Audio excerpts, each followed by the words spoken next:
Cyrus, obviously, you came into this season wanting to prove you were one of the best DBs in the country. Now, through 10 games, how do you feel you've done in that area? I mean, I don't know. I guess I had a solid year. But I'm not really worried about what everybody else is saying, what they think. I'm just trying to go out there and do my job and do what I got to do to help this team be successful. Do you use any of that outside, reaction noise as motivation, in the game? Or people talk about you're going against the Runyon, your size differential. Do you use that as motivation in matchups like that? I mean, yeah, I just enjoy shutting people up and proving them wrong, pretty much. So anytime I get a chance to do that, it's always extra motivation. Did you shut Minka and Eddie up a little bit when you finally got, even no one on defense, when you got a long touchdown? What you mean shut? I mean, just trash talking. I mean, you scored too, I mean, I guess. I mean, it was good to get in the end zone, but I wasn't really trying to shut them up. I was trying to make a play.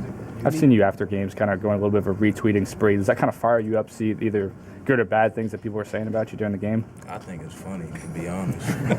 I just feel like, I mean, people that, what have they done? Like, what right you got to say anything to a player that's out there and doing what we do? So it's pretty funny. I mean, can't really say what I want to say all the time, but it's definitely pretty funny. You had one play in the game. Where you sort of mushed the receiver and he was trying to block until the guy was running the ball. What did you say to that guy? I can't remember.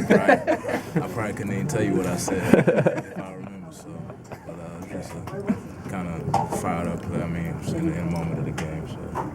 The folks that you retweet after the game, did they ever say anything to you afterwards or apologize once they see that you noticed this? No, not really. So, You think the younger guys are kind of feeding off of your kind of attitude this year? probably. I mean, they call me. They say I got little man syndrome, just because of my demeanor and how I approach things, and just trying to be physical regardless of my size and stuff like that. How I don't back down from people. So, I guess it is carried over to the rest of the secondary and the team. How does it feel when you actually do shut down a guy like Durunion or earlier in the season, Laquan or some of those guys, when you actually can make a big play against those? How do you feel after that? I mean, it's just me doing my job. Like I said before in the beginning of the year, like I know what I can do. I know what type of player I am and the things I can go out there and accomplish when I step on the field. And it's not really about trying to stand out or make individual plays. I just want to do whatever I can to do to help this team be successful in the long run and just play to our standard. So Jonathan was disruptive for you guys even last year. How much better and further along do you feel like he is in terms of being disruptive on a consistent basis this year? I mean, I don't really know too much about the production or how they get counted for being productive as a D lineman, but I mean, it's evident. I mean, what type of plays he's capable of making and what talent we got up front. So, I mean, as long as he keeps doing that, I mean, I feel like he's doing his job. You talked about practice. What's it like when you see Derrick Henry as a cornerback in the open field and he's kind of coming at you? What's your thought process and what do you try to do? I mean, me personally, I'm going to hit him. I don't know what the other cornerbacks are thinking about, but I'm not scared. I mean, he's a big guy, physical, and I'm physical too, so I guess we just gonna have to see. That's little man syndrome. I guess. Is it deceiving?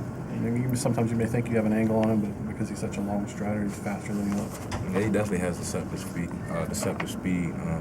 Just kind of because his legs don't move real fast, but like you say, he's a long strider, covers a lot of ground, especially once he gets going. So I think that's one thing that teams they find shocking when they actually play him and he gets in the open field.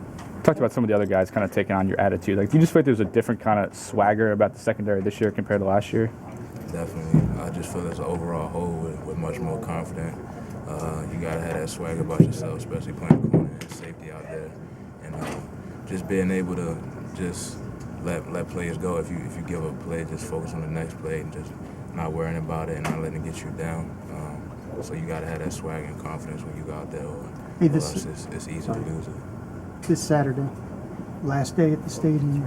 Is it significant for you? How's it going to be? Definitely. I mean, it's been a long ride here, and with some good times and bad times. But I mean, it's just been a blessing to just be a part of this program and just build these relationships with great people.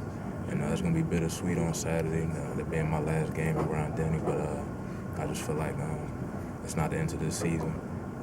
We got a long way to go, and to get to our goal, we got to keep improving. So it's going to be exciting and it's going to be a little sad too. So, What's the toughest moment you've had since here? I don't know the toughest, but there's definitely been some moments where as though it's been not so bright and sunny, but more good times than bad, definitely. And I definitely have cherished the time I spent here and just grown as a person and a player. So. Your mom and family, all them gonna like the evening. Oh yeah, my family will be here, definitely. Have you guys as a secondary talked at all just about how good the pass rush has been? Is that something that you guys even talked about on Saturday? I mean, we all just sit around and just kind of reflect on how good our defense is as a whole. We're amazed at those guys up front and what they can do to our opposing offense and just controlling the line of scrimmage and just pretty much dominating every time they step out there on the field. So that definitely makes our job a lot easier. So we appreciate those guys as well as I'm sure they appreciate what we do too. I mean, it's a team effort. You guys have had a lot of big plays this year, explosive plays, offense, defense, special teams. How much do those get y'all going within a game? Does it seem like you're a different team after the punt?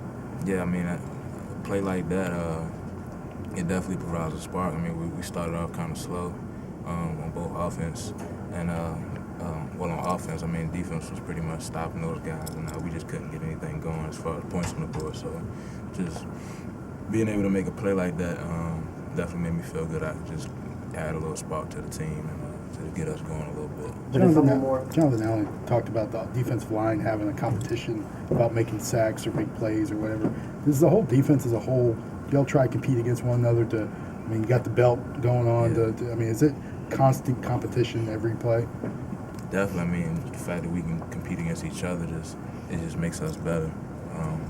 Just being able to go out there and say, I'm gonna get an interception before you do, or I'm gonna get a sack before you do. I'm gonna have more sacks than you, vice versa. I mean, it definitely just adds that extra motivation to kind of go out there and compete against your teammates and just knowing that you're making yourself better and your teammate better. So it's great. Have you talked to Kenyon? If so, what have you said to him? I haven't talked to Kenyon actually, but I'm sure I will soon. I mean, there's just been a lot going on. I'm sure everybody was hitting his phone up and everything like that, checking on him, seeing if he was okay. But I mean, he knows we care about him and wants him to be good. So I'm sure he'll be back and recover in no time. Thanks, sir. Thanks.